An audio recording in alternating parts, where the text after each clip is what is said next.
Hello, welcome back मेरे साथियों। कैसे आप सब? मैं नाजिम खान एक बार फिर से आप सभी का स्वागत करता हूं आपके अपने यूट्यूब चैनल नौकरी 24 पर।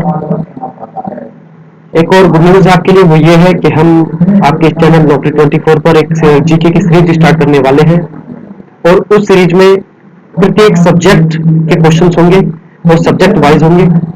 सबसे पहले हम इंडियन हिस्ट्री से इसकी शुरुआत करेंगे। वैकल्पिक प्रश्न होंगे यानी कि ऑब्जेक्टिव क्वेश्चन होंगे और ये सीरीज काफी लंबे समय तक चलने वाली है। काफी इसमें क्वेश्चन हम कराएंगे। मेरा टारगेट है कि मैं इस सीरीज में 15,000 क्वेश्चन कराऊं, ऐसे क्वेश्चन जो आपको किसी भी एग्जाम में आप के लिए बहुत बहुत ज्यादा इंपॉर्टेंट साबित हो, आपकी जीके मजबूत करें, आपको जीके में अच्छी पकड़ बनाए। तो ये हमारी पहली वीडियो रहेगी ऑब्जेक्टिव क्वेश्चंस की, भारतीय इतिहास। फिर एक बार बता दूं कि आने वाले किसी भी एग्जाम, वनडे एग्जाम में जिसमें जीके आती होगी, उसके लिए हम सीरीज शुरू कर रहे हैं और ये सीरीज हमारी 15,000 क्वेश्चन की रहेगी। कितने क्वेश्चन? 15,000 क्वेश्चन। हम प्रतिदिन एक वीडियो आपको बनाकर देंगे और उस वीडियो में 50 से लेकर 100 क्वेश्चन शामिल होंगे, यानी कि 50 और 100 के भीतर क्वेश्चन हम कराएंगे। ऑब्जेक्टिव क्वेश्चन होंगे, प्रश्न होगा और उसके 4 विकल्प होंगे, जैसा कि किसी भी एग्जाम में पूछा जाता है, सेम टू सेम। हमको प्रश्न पढ़ना है और उसका आंसर देना है। जो आपको आता है अच्छी बात है, नहीं आता तो आप प्रश्न के उत्तर का इंतजार करें। चलिए शुरू करते हैं। एक बार फिर मैं आपका सभी का बहुत बहुत बहुत स्वागत करता हूं आपके अपने YouTube चैनल नौकरी 24 पर। तो भारतीय इतिहास से हम शुरू करेंगे और उसमें पहला हमारा टॉपिक रहेगा हड़प्पा सिंधु सभ्यता। क्या? हड़प्पा सिंधु सभ्यता जो 2500 ईसा पूर्व से 1750 ईस्वी पूर्व तक रही। ठीक है, तो इसमें पहला सवाल है, हड़प्पा सभ्यता का सर्वाधिक मान्य प्राप्त काल है। ऑप्शन ए है 2800 ईस्वी पूर्व से 2000 ईस्वी पूर्व। ऑप्शन बी है 2500 ईस्वी पूर्व से 1750 ईस्वी पूर्व। ऑप्शन सी है 3500 ईस्वी पूर्व से 1800 ईस्वी पूर्व। या ऑप्शन डी है निश्चित नहीं हो सका है। तो इसका राइट आंसर बताएं। तो इसका राइट आंसर है ऑप्शन नंबर बी, 25वें ईस्वी पूर्व से 1750 ईस्वी पूर्व तक। सवाल नंबर 2 है, सिंधु घाटी की सभ्यता निम्नलिखित में से किस सभ्यता के समकालीन नहीं थी? क्या नहीं थी? नहीं थी। क्या? समकालीन नहीं थी। ठीक। ऑप्शन नंबर ए है मिस्र की सभ्यता। ऑप्शन नंबर बी है मेसोपोटामिया की सभ्यता। ऑप्शन नंबर सी है चीन की सभ्यता। ऑप्शन नंबर डी है ग्रीक की सभ्यता। तो राइट आंसर बताएं। राइट आंसर है इसका ऑप्शन नंबर डी, ग्रीक की सभ्यता। सवाल नंबर 3, सिंधु घाटी की सभ्यता कहां तक विस्तृत थी? यानी कि सिंधु घाटी की सभ्यता कहां तक फैली हुई थी? तो ऑप्शन नंबर ए है पंजाब, दिल्ली और जम्मू कश्मीर तक। ऑप्शन नंबर बी है राजस्थान, बिहार, बंगाल और उड़ीसा तक। ऑप्शन नंबर सी है पंजाब, राजस्थान, गुजरात, उड़ीसा और बंगाल तक। ऑप्शन नंबर डी है पंजाब, राजस्थान, गुजरात, उत्तर प्रदेश, हरियाणा, सिंध और बलूचिस्तान तक। तो राइट आंसर बताएं। इसका राइट आंसर है option number D. Option number D. Option number D है पंजाब, राजस्थान, गुजरात, उत्तर प्रदेश, हरियाणा, सिंध और बलूचिस्तान तक। यानी कि सिंधु घाटी की सभ्यता कहां तक फैली हुई थी? ऑप्शन नंबर डी है पंजाब, राजस्थान, गुजरात, उत्तर प्रदेश, हरियाणा, सिंध और बलूचिस्तान तक। तो सवाल नंबर 4 है हमारा, सिंधु घाटी की सभ्यता में घोड़ों के अवशेष कहां से मिले हैं? यानी कि घोड़ों की सबूत जो प्रूफ मिले हैं, सिंधु घाटी सभ्यता कौन सा स्थान है वो? ऑप्शन नंबर ए है सुरकोटदा। ऑप्शन नंबर बी है वनावली। ऑप्शन नंबर सी है मांडा। ऑप्शन नंबर डी है कालीबंगा। सवाल नंबर 4, सवाल नंबर 4 का आंसर दे राइट। आंसर राइट है सुरकोटदा। यानी कि सिंधु घाटी की जो सभ्यता में घोड़े के जो प्रूफ मिले हैं, घोड़ों के जो प्रूफ मिले हैं, अवशेष मिले हैं, वो कहां से मिले हैं? सुरकोटदा से मिले हैं। ठीक।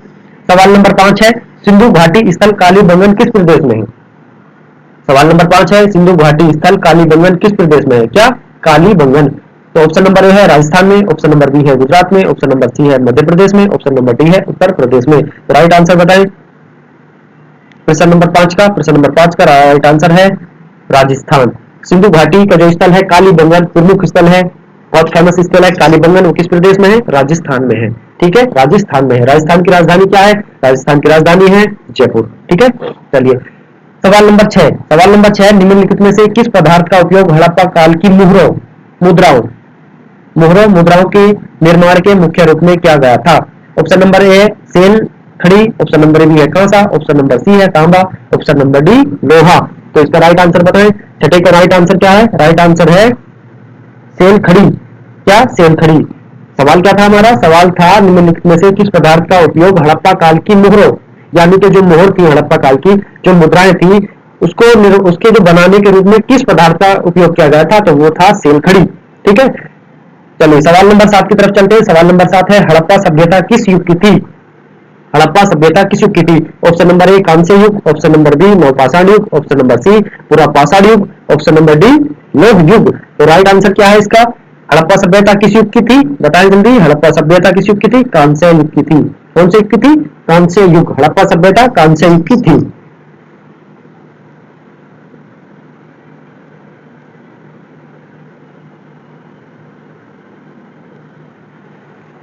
सवाल नंबर 8। सवाल नंबर 8 है, सिंधु घाटी की सभ्यता के लोगों का मुख्य व्यवसाय क्या था? सवाल नंबर 8 क्या है? सवाल नंबर 8 है, सिंधु घाटी सभ्यता के लोगों का मुख्य व्यवसाय के, यानी कि वो क्या कार्य करते थे? तो पहला है व्यापार, ऑप्शन ए व्यापार, ऑप्शन बी पशुपालन, ऑप्शन सी शिकार, ऑप्शन डी कृषि। राइट आंसर बताएं। 8वें सवाल का 8वें सवाल का राइट आंसर है व्यापार। सिंधु घाटी सभ्यता के जो लोग थे, उनका जो प्रमुख व्यवसाय था, उनका जो प्रमुख कार्य था, वो व्यापार करना था। ठीक है, चलिए सवाल नंबर 9। सवाल नंबर 9 है, हड़प्पा सभ्यता के निवासी थे। हड़प्पा सभ्यता के निवासी थे, ऑप्शन ए ग्रामीण, ऑप्शन बी शहरी, ऑप्शन सी यायावर या खानाबदोश, ऑप्शन डी जनजातीय। तो राइट आंसर क्या है सवाल नंबर 9 का? सवाल नंबर 9 का है शहरी थे। क्या थे? हड़प्पा सभ्यता के जो निवासी थे वो शहरी थे। ठीक, सवाल नंबर 10 की तरफ चलते हैं। सवाल नंबर 10 है, सिंधु सभ्यता के घर किसके बनाए जाते थे? यानी कि सिंधु जो सभ्यता के जो घर थे, वो किस चीज के बने हुए थे? ऑप्शन नंबर ए ईंट से बने हुए थे, ऑप्शन नंबर बी बांस से बने हुए थे, ऑप्शन नंबर सी पत्थर के बने हुए थे, ऑप्शन नंबर डी लकड़ी के बने हुए थे। राइट आंसर 10 का क्या है? राइट आंसर 10 का है ईंट के बने हुए थे।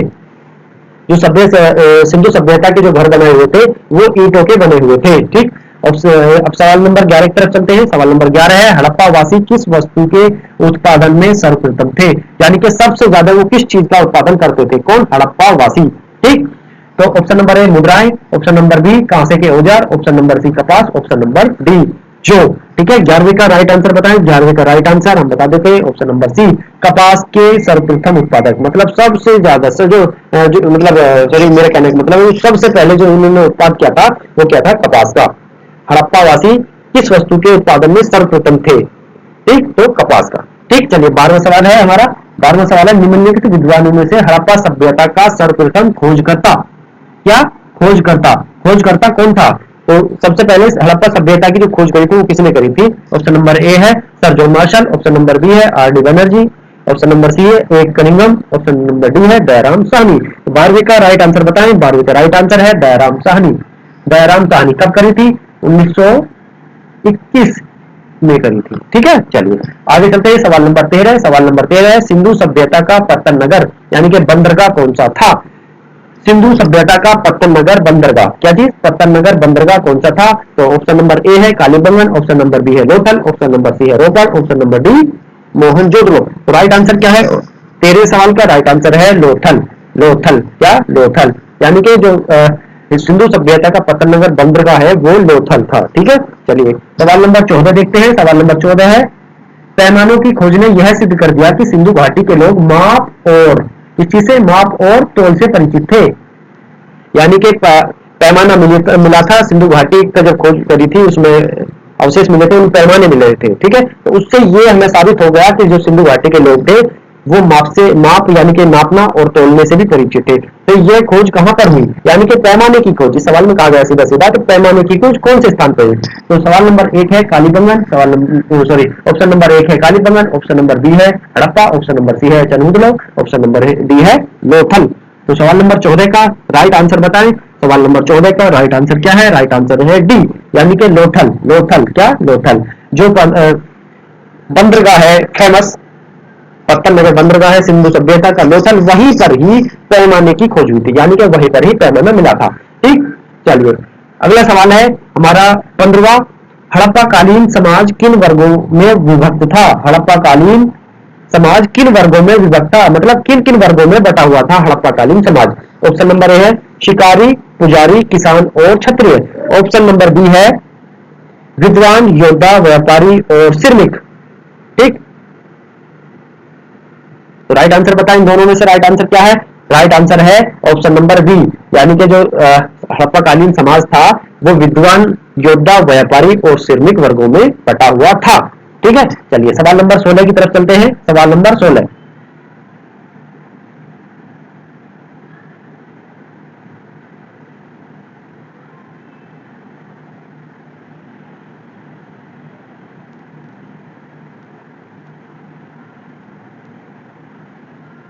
सवाल नंबर 16 है, सिंधु सभ्यता का सर्वाधिक उपयुक्त नाम क्या है? सिंधु सभ्यता का सर्वाधिक उपयुक्त नाम क्या है? हड़प्पा सभ्यता, सिंधु सभ्यता, सिंधु घाटी सभ्यता या इनमें से कोई नहीं। 16वें सवाल का राइट आंसर बताएं। राइट आंसर है ए, सिंधु घाटी सभ्यता का, यानी कि सिंधु सभ्यता का सर्वाधिक उपयुक्त नाम, यानी कि सबसे अच्छी तरह से इसे किस नाम से जाना जाता है? तो हड़प्पा सभ्यता के नाम से जाना जाता है। ठीक है, चलिए सवाल नंबर 17।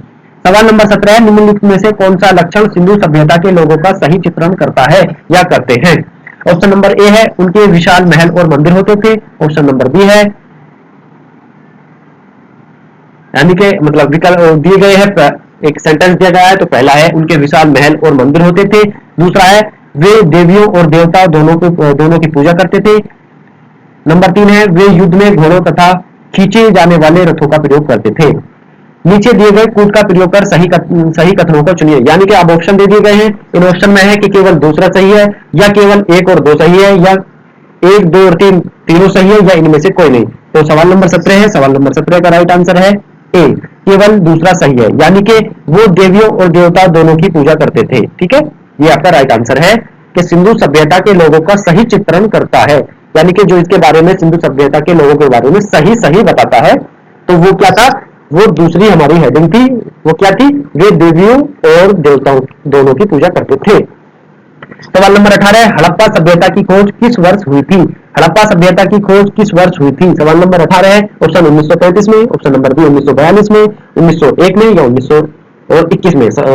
ऑप्शन नंबर डी 1921 में। तो बताइए राइट आंसर क्या है? मैं आपको पहले ही बता चुका हूं, हड़प्पा सभ्यता की खोज किसने करी थी? दयाराम साहनी जी ने करी थी। कब करी थी? 1921 में करी थी। Right answer 1921। सवाल नंबर 19, सवाल नंबर 19 है हमारा, हड़प्पा सभ्यता के बारे में कौन सी युक्ति सही है? कौन सी युक्ति सही है? तो ऑप्शन नंबर ए है, उन्हें अश्वमेध की जानकारी थी। ऑप्शन नंबर बी है, गाय उनके लिए पवित्र थी। ऑप्शन नंबर सी है, उन्होंने पशुपति का सम्मान करना आरंभ किया। ऑप्शन नंबर डी, उनकी संस्कृति सामान्यतः स्थिर नहीं थी। तो 19 का सही आंसर क्या है? 19 का सही आंसर है ऑप्शन नंबर सी, कि उन्हें पशुपति का सम्मान करना आरंभ किया। क्या है? उन्होंने पशुपति का सम्मान करना आरंभ किया। ऑप्शन 19 साल का option number C right answer है। चलिए सवाल नंबर 20 है, हड़प्पा के लोगों की सामाजिक पद्धति क्या थी? हड़प्पा के लोगों की सामाजिक पद्धति क्या थी? सवाल नंबर 20 है।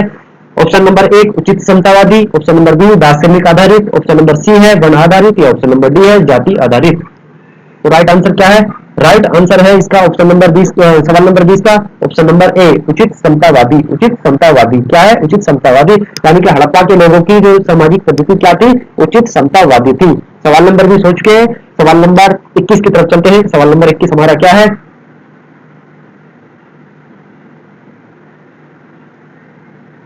सवाल नंबर 21 है हमारा, सिंध का नखलिस्तान बाग, सिंध का नखलिस्तान या बाग हड़प्पा सभ्यता के किस पुरास्थल को कहा जाता है? यानी कि सिंध का नखलिस्तान या सिंध का बाग हड़प्पा सभ्यता के किस पुरास्थल को कहा जाता है? तो ऑप्शन नंबर ए है हड़प्पा, दूसरा है मोहनजोदड़ो, तीसरा कालीबंगा, या ऑप्शन नंबर डी लोथल। 21 का राइट आंसर क्या है? 21 का राइट आंसर बताएं जल्दी। तो 21 का राइट आंसर क्या है? मोहनजोदड़ो। बता दीजिए मोहनजोदड़ो इसका राइट आंसर है। सिंध का नखलिस्तान मोहनजोदड़ो को कहा जाता है, या सिंध का बाग मोहनजोदड़ो को कहा जाता है।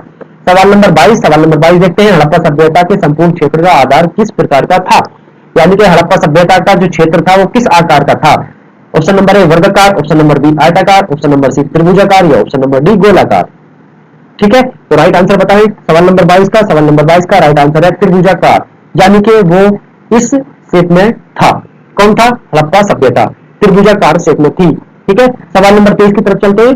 23 में सवाल नंबर हमें सूची दी गई है, सूची 1 को सूची 2 से सम्मिलित करना है। ठीक है, तो सूची 1 में है स्थल है हमारा हड़प्पा, ए बी है मोहनजोदड़ो, सी है लोथल और डी है कालीबंगा।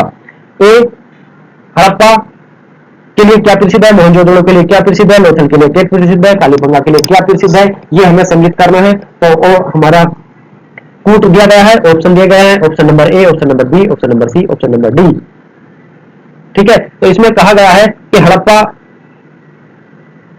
के लिए कौन सा सही है, मोहनजोदड़ो के लिए कौन सा सही है, लोथल के लिए कौन सा सही है और कालीबंगा के लिए कौन सा सही है। तो राइट आंसर बताएं, इसका मिलान करें। तो इसका क्या राइट आंसर रहेगा?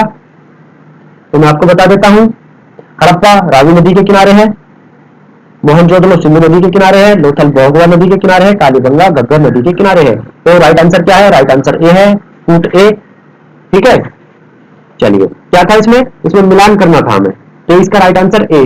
चलिए सवाल नंबर 24 की तरफ चलते हैं। सवाल नंबर हमारा 24 है, हड़प्पा सभ्यता के अंतर्गत हल से जोते गए खेत के साक्ष्य कहां से मिलते हैं, यानी कि हड़प्पा सभ्यता में जो खेत के हल से जोते गए थे उनका प्रूफ हमें कहां से मिला है। तो ऑप्शन नंबर 1 है Ropar, option number B Lothal, option number C Kalibanga, option number D Banawali. तो राइट आंसर बताएं 24 का। 24 का राइट आंसर क्या है, 24 का राइट आंसर है हमारा सी कालीबंगा। कालीबंगा से हमें मिले थे क्या, हल से जोते गए खेत के अवशेष, यानी कि हल से जोते गए खेत के साक्ष्य या प्रूफ हमें मिले थे कहां से, कालीबंगा से। सवाल नंबर 25, सवाल नंबर 25 देखिए, सवाल नंबर 25 है सैंधव सभ्यता की ईंटों का अलंकरण किस स्थान से मिला है। सिंधु सभ्यता की ईंटों का अलंकरण किस स्थान से मिला है। Option number A Kalibanga, option number B Chandragupta, option number C Mohenjodaro, option number D Banawali. तो 25 का राइट आंसर बताएं। 25 का राइट आंसर है ए कालीबंगा। कालीबंगा क्या, कालीबंगा, यानी कि जो सिंधु सभ्यता थी हमारी, उसके ईंटों का जो अलंकरण है हमारा वो कालीबंगा स्थान से मिला है। सवाल नंबर 26 चलते हैं। सवाल नंबर 26 है हमारा मोहनजोदड़ो कहां स्थित है। मोहनजोदड़ो कहां स्थित है, सवाल नंबर 26 मोहनजोदड़ो कहां स्थित है। ऑप्शन नंबर ए पंजाब में, ऑप्शन नंबर बी सिंध में, ऑप्शन नंबर सी गुजरात में, option number D Uttar Pradesh में। तो 26 का राइट आंसर बताएं। 26 का राइट आंसर क्या है, मोहनजोदड़ो कहां स्थित है, सिंध में। सिंध कहां, पाकिस्तान में, ठीक है, पाकिस्तान में। ठीक, चलिए आगे चलते हैं। सवाल नंबर 27, सवाल नंबर 27 क्या है, सिंधु सभ्यता में वृहत स्नानघर कहां पाया गया है। यानी कि सिंधु सभ्यता में जो नहाने का जो सबसे बड़ा गुंबद है, मतलब नहाने के जो स्थान है वो कहां पाया गया है। तो ऑप्शन नंबर ए है मोहनजोदड़ो में, ऑप्शन नंबर बी है हड़प्पा में, ऑप्शन नंबर सी है लोथल में, ऑप्शन नंबर डी कालीबंगा में। कहां पाया गया है 27 का, जो नहाने का सबसे बड़ा जो स्थान था, वो जगह बनाई हुई थी नहाने के लिए सिंधु सभ्यता में, वो कहां पाई गई है। 27वें सवाल का राइट आंसर क्या है, मोहनजोदड़ो, यानी कि मोहनजोदड़ो में वो जगह है। ठीक है, मोहनजोदड़ो में वो जगह मिली है। चलिए 27 सवाल हो गए। सवाल नंबर 28 की तरफ चलते हैं। तो सवाल नंबर 28 है हमारा, किस सभ्यता की मुद्रा में किस देवता के समतुल्य चित्रांकन मिलता है। सवाल नंबर 28 क्या है, सवाल नंबर 28 सिंधु सभ्यता की मुद्रा में किस देवता का समतुल्य चित्रांकन मिलता है। यानी कि सिंधु सभ्यता की जो मुद्रा थी उसमें किस देवता का चित्र मुद्रा में मिला है। ठीक है, तो ऑप्शन नंबर ए है आदिशिव, दूसरा है आदि ब्रह्मा, ठीक है, तीसरा आदि विष्णु, या ऑप्शन नंबर डी आदि इंद्र। राइट आंसर 28वें का राइट आंसर बताएं। 28वें का राइट आंसर है आदि शिव, यानी कि आदि शिव का चित्रण सिंधु सभ्यता की मुद्रा पर मिलता है। ठीक है, सवाल नंबर 29 देखते हैं। सवाल नंबर 29 है, निम्नलिखित में से कौन सा हड़प्पा कालीन स्थल गुजरात में है। कौन सा है गुजरात में, option number A Kalibanga, option number B Ropan, option number C Banawali, option number D Lothal. तो गुजरात में कौन सा है हड़प्पा कालीन का जो स्थल है, वो हड़प्पा गुजरात में कौन सा है स्थित। सवाल नंबर 29 का राइट आंसर क्या है, लोथल, यानी कि लोथल गुजरात में स्थित है। ठीक है, सवाल नंबर 30 देखते हैं। सवाल नंबर 30 है, मोहनजोदड़ो का स्थानीय नाम क्या है। सवाल नंबर 30 है, मोहनजोदड़ो का स्थानीय नाम क्या है। ऑप्शन नंबर ए है जीवितों का टीला, mount of living, option number B है कंकालों का टीला, माउंट ऑफ, ठीक है, ऑप्शन नंबर सी है दासों का टीला, ऑप्शन नंबर डी है मृतकों का टीला, माउंट ऑफ डेड। ठीक है, तो राइट आंसर क्या है 30 के सवाल का। तीसरा सवाल एक बार फिर पढ़े, मोहनजोदड़ो का स्थानीय नाम, यानी कि वहां के लोग इसे किस नाम से जाने जाते हैं, फेमस नाम बताए। तीसरा सवाल है, तीसरा सवाल है, तीसरा सवाल, ठीक है, तीसरा सवाल है, इसका राइट आंसर क्या है, मृतकों का टीला, माउंट ऑफ डेड, यानी कि माउंट ऑफ डेड के नाम से भी मोहनजोदड़ो को जाना जाता है। ठीक है, सवाल नंबर 31 देखें, हड़प्पा सभ्यता का प्रचलित नाम क्या है। हड़प्पा सभ्यता का प्रचलित नाम जो पुराने समय से चला रहा है वो क्या नाम है। ऑप्शन नंबर ए है सिंधु सभ्यता, ऑप्शन नंबर लोथल सभ्यता, ऑप्शन नंबर डी सिंधु घाटी की सभ्यता, ऑप्शन नंबर डी मोहनजोदड़ो की सभ्यता। 31वें सवाल का राइट आंसर बताएं। तो राइट आंसर है इसका सिंधु घाटी की सभ्यता। आपने काफी सुना होगा सिंधु घाटी की सभ्यता। ठीक है, चलिए सवाल नंबर 32 की तरफ चलते हैं। सवाल नंबर 32 है, सैंधव स्थलों के उत्खनन से प्राप्त मोहरों पर निम्नलिखित में से किस पशु का सर्वाधिक उत्खनन हुआ है। तो ऑप्शन नंबर ए शेर, ऑप्शन नंबर बी घोड़ा, ऑप्शन नंबर सी बैल, ऑप्शन नंबर डी हाथी। 32वां सवाल है, 32 सवाल का राइट आंसर बताएं। राइट आंसर क्या है इसका, राइट आंसर है इसका बैल। सैंधव स्थलों के उत्खनन से प्राप्त मोहरे, यानी कि सैंधव जो स्थल को जो उत्खनन किया था उनको खोदे गए थे, उनमें जो मोहरे मिली थी, तो उस पर सबसे ज्यादा किस बैल का उस पर प्रूफ है हमें कि क्या मतलब उस पर किस पशु का जो प्रूफ है, तो वो है हमारा बैल। क्या है, बैल। ठीक है, सवाल नंबर 33 देखते हैं। सवाल नंबर 33 सिंधु घाटी सभ्यता जानी जाती है। सवाल नंबर 33 है, सिंधु घाटी सभ्यता जानी जाती है। तो ऑप्शन नंबर ए है अपने नगर नियोजन के लिए, ऑप्शन नंबर बी है मोहनजोदड़ो एवं हड़प्पा के लिए, ऑप्शन नंबर सी है अपने कृषि संबंधी कार्यों के लिए, ऑप्शन नंबर डी अपने उद्योगों के लिए। तो राइट आंसर 33 का राइट आंसर क्या है, 33 का राइट आंसर है ऑप्शन नंबर ए, यानी कि अपने नगर नियोजन के लिए। सिंधु घाटी सभ्यता अपने नगर नियोजन के लिए जानी जाती थी। क्यों जानी जाती थी मैं आपको बता देता हूँ। इसमें जो घर बने हुए थे वो कंटिन्यू बने हुए थे, एक ही लाइन में बने हुए थे, और गलियां जो थी बिल्कुल सीधी थी, ठीक है, एक ही तरफ इनके घरों के दरवाजे होते थे, यानी कि बहुत ही अच्छी तरह से इन्होंने अपने आप को विकसित किया हुआ था, अपने घरों को बनाया हुआ था, इसलिए ये नगर नियोजन के लिए जाने जाते हैं। ठीक है, सवाल नंबर 34 देखते हैं। सवाल नंबर 34 है, सिंधु सभ्यता का कौन सा स्थान भारत में स्थित है? यानी कि भारत में कौन सा स्थान है जो सिंधु सभ्यता का है और अभी भारत में है? तो वो A Harappa, option number B Mohenjodaro, option number C Lothal, इनमें से कोई नहीं, ऑप्शन नंबर डी कोई नहीं। 34वां सवाल है, 34 के सवाल का आंसर दे। तो मैंने भी आपको बताया था कि गुजरात में कौन सा स्थित है, गुजरात में लोथल स्थित है, यानी कि लोथल ही वो स्थान है जो भारत में है। सवाल नंबर 35 देखते हैं। सवाल नंबर 35 है, भारत में खोजा गया सबसे पुराना शहर, भारत में खोजा गया सबसे पुराना शहर कौन सा है? Option number A Harappa, option number B Punjab, option number C Mohenjodaro, option number D Sindh. तो राइट आंसर क्या है 35 का? 35 का राइट आंसर बताएं। राइट आंसर है हड़प्पा। सबसे पहले किसकी खोज हुई थी? हड़प्पा की खोज हुई थी। ठीक है, चलिए सवाल नंबर 36 देखते हैं। सवाल नंबर 36, सवाल नंबर 36 है, भारत में चांदी की उपलब्धता के प्राचीनतम साक्ष्य मिलते हैं, कहां से मिलते हैं?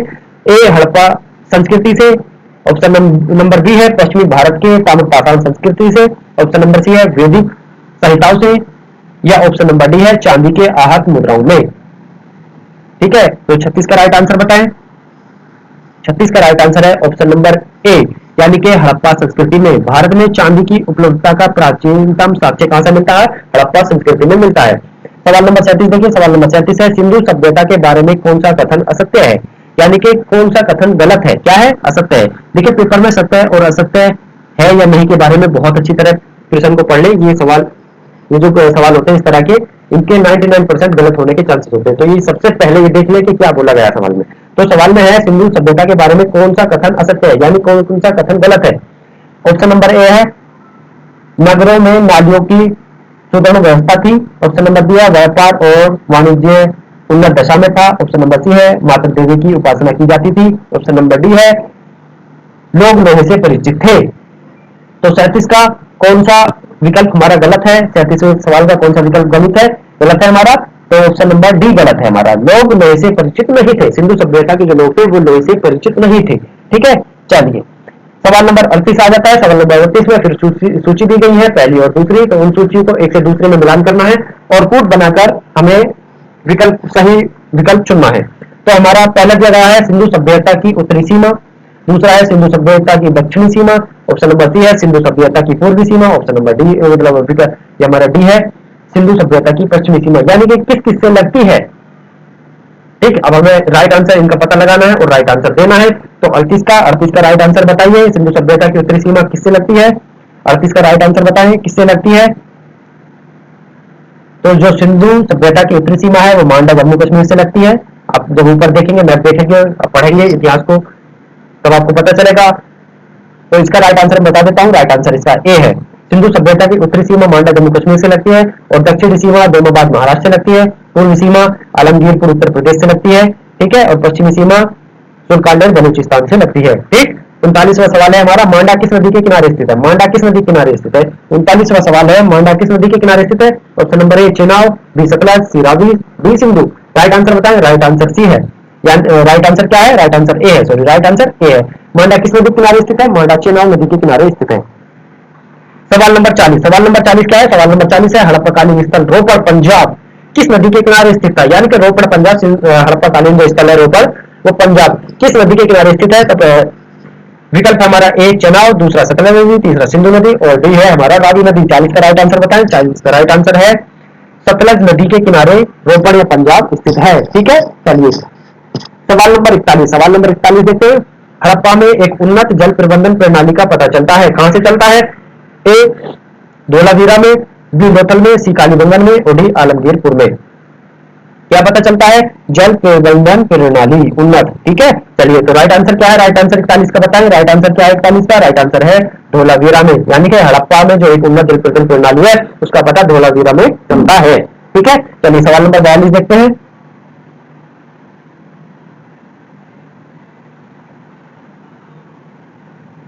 सवाल नंबर 42 है, हड़प्पा के मिट्टी के बर्तनों पर सामान्यतः किस रंग का उपयोग हुआ है? यानी कि हड़प्पा के जो मिट्टी के जो बर्तन है उस पर किस रंग की पुताई हुई है सामान्यतः ज्यादातर जो मिली है? तो ऑप्शन नंबर है लाल, ऑप्शन नंबर है नीला हरा, ऑप्शन नंबर सी है मांडू, ऑप्शन नंबर डी है नीला। तो किस रंग की पुताई मिली है? 42 में राइट आंसर है 42 में लाल, यानी कि लाल रंग के बर्तन मिले हैं हड़प्पा से ज्यादातर। ठीक है, चलिए 43वां सवाल देखते हैं। 43वां सवाल है, सिंधु सभ्यता निम्नलिखित में से किस युग में पड़ता है? जो सिंधु सभ्यता है हमारा, वो निम्नलिखित में से किस युग में पड़ता है? तो ऑप्शन नंबर ए है ऐतिहासिक काल में, ऑप्शन नंबर बी है प्रागैतिहासिक काल में, ऑप्शन नंबर सी है उत्तर प्रागैतिहासिक काल में, ऑप्शन नंबर डी है आग ऐतिहासिक काल में। किस काल में पड़ता है? 43 का राइट आंसर क्या है? आग ऐतिहासिक काल, यानी कि प्रोटो हिस्टोरिकल पीरियड में यह पड़ता है। ठीक है, 43वां। तो सिंधु सभ्यता किस युग की है? आज ऐतिहासिक काल की है। ठीक है, 44वां सवाल है। 44वां सवाल क्या है? 44वां सवाल, सिंधु घाटी सभ्यता की विकसित अवस्था में निम्नलिखित में से किस स्थल से घरों में कुओं के अवशेष मिले हैं? यानी कि घरों में जो कुएं के अवशेष मिले हैं वो किस स्थान से मिले हैं? ऑप्शन नंबर ए हड़प्पा से, ऑप्शन नंबर बी कालीबंगा से, ऑप्शन नंबर सी लोथल से, ऑप्शन नंबर डी मोहनजोदड़ो से। तो कहां से मिले हैं? 44 का राइट आंसर बताएं। 44 का राइट आंसर ऑप्शन नंबर क्या है? ऑप्शन नंबर डी मोहनजोदड़ो से मिले हैं। क्या मिले हैं? घरों में कुएं के अवशेष, घरों में जो कुएं खुदे हुए थे उसके अवशेष मिले हैं मोहनजोदड़ो से। एक चीज और बताएं, और वो कौन सा स्थान है जहां सबसे बड़ा नहाने का स्थान मिला है? वो हमें आप कमेंट बॉक्स में जरूर बताएं। ठीक है, चलिए 45वां सवाल है। 45वां सवाल क्या है? 45वां सवाल है, सिंधु घाटी सभ्यता की खोज निकालने में जिन दो भारतीयों का नाम जुड़ा है वो कौन है? ऑप्शन नंबर ए है दयाराम साहनी एवं Rakhaldas Banerji, option number B है जॉन मार्शल एवं ईश्वरी प्रसाद, ऑप्शन नंबर सी है आशीर्वादीलाल श्रीवास्तव एवं Ranganath Rao, option number D है माधव स्वरूप वत्स एवं वीवी राव। तो राइट आंसर क्या है कि जो सिंधु घाटी सभ्यता की जो खोज करी थी उन दो भारतीयों का नाम इससे जुड़ा है? तो ऑप्शन नंबर डी 45 का कौन सा राइट आंसर है? 45 का राइट आंसर बताइए। Option number A, option number A, option number ए दयाराम साहनी एवं राखालदास बनर्जी। मैंने आपको बताया था सिंधु घाटी सभ्यता की जो मुख्यतः खोज जो करी थी वो दयाराम साहनी जी ने करी थी। कब करी थी? फिर एक बार बता देता हूँ, 1921 में करी थी। ठीक है, चलिए सवाल नंबर 46 देखते हैं। सवाल नंबर 46 है, रंगपुर जहां हड़प्पा की समकालीन सभ्यता थी है कहां है? सवाल नंबर 46 में पूछा गया है रंगपुर कहां स्थित है। ठीक है, तो रंगपुर कहां स्थित है? ऑप्शन नंबर ए पंजाब में, ऑप्शन नंबर उत्तर प्रदेश में, ऑप्शन नंबर सी सौराष्ट्र में, ऑप्शन नंबर डी राजस्थान में। यानी कि 46 का राइट आंसर बताएं कि रंगपुर कहां स्थित है? तो 46 का राइट आंसर है सौराष्ट्र में, रंगपुर सौराष्ट्र में स्थित है। सवाल नंबर 47 देखते हैं। सवाल नंबर 47 है, हड़प्पा एवं मोहनजोदड़ो की पुरातात्विक खुदाई के प्रभारी कौन थे? हड़प्पा एवं मोहनजोदड़ो की जो खुदाई करी थी उसके प्रभारी कौन थे? तो ऑप्शन नंबर ए है lord Macaulay, option number B है sir John Marshall, option number C है lord Clive and option number D है कर्नल टॉड। तो राइट आंसर बताइए 47 का। 47 का राइट आंसर है option number B sir John Marshall के नेतृत्व में मोहनजोदड़ो एवं हड़प्पा की खुदाई हुई थी। ठीक है, चलिए सवाल नंबर 48 देखते हैं। सवाल नंबर 48 क्या है? सवाल नंबर 48 है, निम्न में से किस पशु की आकृति जो मुहर पर मिली है जिससे ज्ञात होता है कि सिंधु घाटी एवं मेसोपोटामिया की सभ्यताओं के मध्य व्यापारिक संबंध थे, वो कौन सा जानवर है? तो जानवर का नाम बताए, उस पशु का नाम बताए। पशु है ए ऑप्शन नंबर ए घोड़ा, ऑप्शन नंबर बी गधा, ऑप्शन नंबर सी बैल, ऑप्शन नंबर डी हाथी। तो राइट आंसर बताएं 48 का। 48 का राइट आंसर क्या है? 48 का राइट आंसर सी बैल। बैल क्या है? बैल वो पशु है जो मुहरों पर मिला है, जिससे साबित होता है कि सिंधु घाटी और मेसोपोटामिया की सभ्यताओं के मध्य व्यापारिक संबंध थे। क्या थे? व्यापारिक संबंध थे। किसके मध्य? सिंधु घाटी और मेसोपोटामिया के मध्य। ठीक, सवाल नंबर 49 देखते हैं। सवाल नंबर 49 है, सिंधु घाटी के लोग विश्वास करते थे, यानी किसमें विश्वास करते थे? ऑप्शन नंबर ए आत्मा और ब्रह्मा में, ऑप्शन नंबर बी है कर्मकांड में, ऑप्शन नंबर सी है यज्ञ प्रणाली में, ऑप्शन नंबर डी है मातृशक्ति में। तो सिंधु घाटी की सभ्यता के जो लोग थे वो किसमें विश्वास करते थे? 49वां सवाल है। 49 सवाल का राइट आंसर थे, तो राइट आंसर है मातृशक्ति में विश्वास करते थे। कौन करते थे? सिंधु घाटी सभ्यता के लोग। ठीक है, सवाल नंबर 50 और ये अंतिम सवाल रहेगा हमारा इस वीडियो का, आज की पहली वीडियो का। और ये सीरीज हमारी जाने वाली है लंबे समय तक के लिए और काफी क्वेश्चन हम इसमें कराएंगे, कम से कम 15,000। कितने सवाल? 15,000 इसमें सवाल हम कराएंगे। प्रत्येक सब्जेक्ट के सवाल होंगे और हमने शुरुआत करी है इतिहास से। फिर बता देता हूं इतिहास से हमने शुरुआत करी है इसकी। ठीक है, ऑब्जेक्टिव सवाल है, किसी भी आने वाले वनडे एग्जाम में आपके लिए बहुत बहुत लाभदायक होने वाली है सीरीज, तो देखना ना भूलें। और ये हमारा चैनल है नौकरी 24। क्या नाम है? नौकरी 24। इसको सब्सक्राइब करना तो बिल्कुल भी ना भूलें और अपने सभी दोस्तों में वीडियो को शेयर जरूर करें ताकि सभी का भला हो सके। ठीक है, चलिए सवाल नंबर 50 हमने पढ़ा। सवाल नंबर 50 क्या है? निम्नलिखित में से कौन सा सिंधु स्थल सवाल नंबर 50 है, निम्नलिखित में से कौन सा सिंधु स्थल समुद्र तट पर स्थित नहीं था? सवाल नंबर 50, निम्नलिखित में कौन सा सिंधु स्थल समुद्र तट पर स्थित नहीं था? तो ऑप्शन नंबर ए है Surkotada, option number B Lothal, option number C Balakot, option number D Kot Diji. सवाल नंबर 50 का राइट आंसर बताएं। अंतिम सवाल है, इसका राइट आंसर बिल्कुल राइट ही बताएं। तो इसका राइट आंसर क्या है? ऑप्शन नंबर डी कॉट डीजी, यानी कि निम्नलिखित में से कौन सा सिंधु स्थल समुद्र तट पर स्थित नहीं था, यानी कि समुद्र के किनारे कौन सा स्थान स्थित नहीं था। तो कोटद्वार भी था, लोथल भी था और बालाकोट भी था, तो कौन सा नहीं था, कॉट डीजी। तो यही हमारे इस सीरीज की लास्ट सवाल रहा, हमारा 50 सवाल हमने इसमें करा है। 51वें सवाल अगली वीडियो लेकर आएंगे, वहां से हम शुरू करेंगे। तब तक के लिए इन सवालों को इन वीडियो को बहुत अच्छी तरह देखिए। मिलते हैं एक और शानदार इस सीरीज की दूसरी वीडियो में। तब तक के लिए जय हिंद, जय भारत।